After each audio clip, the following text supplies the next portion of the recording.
In this tutorial, I'm going to show you how you can update your Facebook app.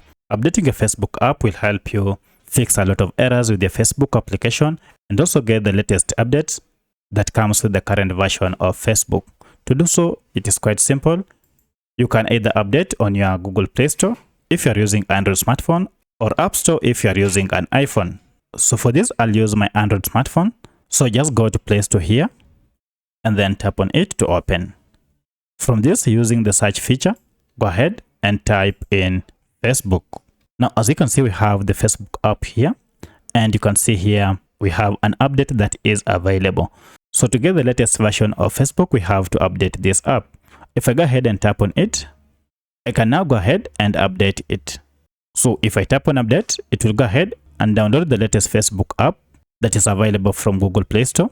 And with this, we shall get the latest version of Facebook. And within a moment, it is done. And now it will go ahead and install it. And here now, the installation process is on. And it is done. And you can see the update option now has changed to open. So this means we have the latest version of Facebook, and you can now proceed either to exit or open directly from here. So that's how you update your Facebook app to the latest version. If you have any other question, kindly let me know in the comment section. Otherwise, if this video is helpful to you, kindly hit the like button and subscribe to this channel to support me. Thanks for watching, and let's meet in the next video.